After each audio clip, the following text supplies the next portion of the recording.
A veces cogemos el Evangelio de Jesucristo, cogemos las narraciones de la historia del pueblo de Israel y hay cosas como que se nos quedan un poco antiguas, ¿no? Decimos, esto ya no pasa. Esto si ha pasado alguna vez, desde luego esto ya no pasa. Y esto nos va a pasar este fin de semana en las lecturas, ¿no? Escuchando los Evangelios, escuchando la primera lectura, el Salmo y el Evangelio, nos vamos a encontrar que prácticamente hablan de lo mismo. Y de lo que hablan es de los milagros. O sea, de curaciones increíbles de personas que tenían una enfermedad y que serán curadas. En la primera lectura lo cuenta como en futuro, ¿no? Serán curados los que son sordos, serán curados los que son mudos, serán curados los cojos, caminarán. Bueno, es una mirada al futuro. Algo va a pasar en el futuro que va a producir la curación de las personas. El Salmo lo cuenta en presente, como si esto ya está pasando, y vuelve a poner casi los mismos ejemplos, que a veces es un poco curioso, ¿no? que la misma primera lectura y el Salmo, y luego veremos el Evangelio, hablan también de sordos que no oyen, de mudos que no hablan, de personas que van a alcanzar la curación. El Evangelio, que es el ejemplo más claro y que siempre nos ayuda, nos ilumina más en concreto, nos pone a Jesucristo delante de una persona que es sorda y que no habla, que es algo que ahora nos damos cuenta de que es algo relacionado, ¿no? Como para hablar necesitamos escuchar. Cuando un niño no escucha, termina por no hablar, aunque eso ya ahora se corrige muy pronto y se hacen las cosas muy bien. Pero en el tiempo de Jesús, pues eso, la gente no oía y terminaba por no hablar. Y entonces le ponen una persona que está delante así, ¿no? Con esta enfermedad, digamos, con este problema. Y el Señor lo cura. Lo cura poniéndole las manos en los oídos, en la lengua, y acaba sanando.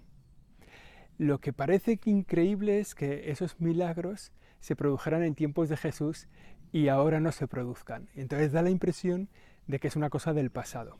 O que es una cosa del pasado o que es una cosa de las narraciones del Evangelio, ¿no? Alguien se ha inventado que había milagros en tiempos de Jesús, pero nunca los ha habido. Bueno, falso de toda falsedad. Siempre ha habido milagros, también hoy hay milagros y los ha habido en tiempos de Jesús. Y son milagros como los que narra el Evangelio, ¿eh?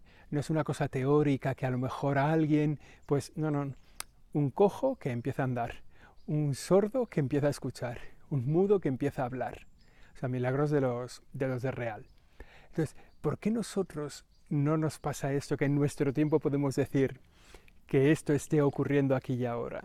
¿Por qué decimos hoy en nuestro tiempo no hay milagros? Por una cosa que ya sale en el Evangelio. Jesucristo dice en el Evangelio, si tuvierais fe como un grano de mostaza, le pediríais a esta montaña que se moviera al centro del mar o se pusiera en el mar y se pondría. ¿Qué es lo que nos falta a nosotros para pedir milagros? Nos falta la fe. Ese es el primer punto. Decimos, en este tiempo, ¿por qué no hay milagros? Porque hay una gran falta de fe. Porque no hay personas que pidan milagros. Porque no hay una convicción de que el Señor hace milagros aquí y ahora. Entonces nos falta fe.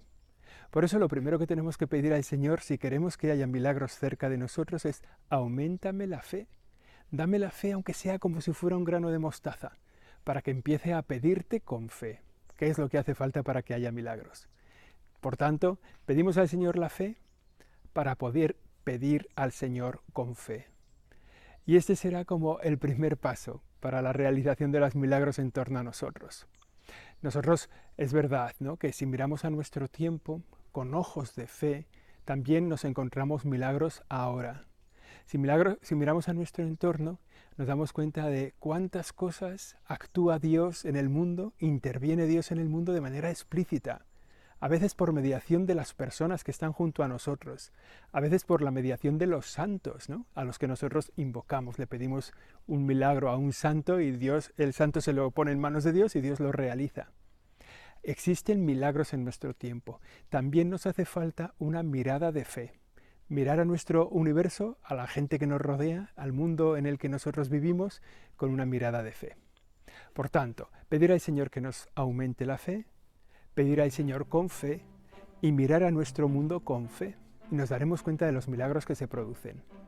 De hecho, todas las beatificaciones que la Iglesia declara beatos y declara santos, todos los años a un montón de gente que ha fallecido, en la Iglesia los declara beatos o santos.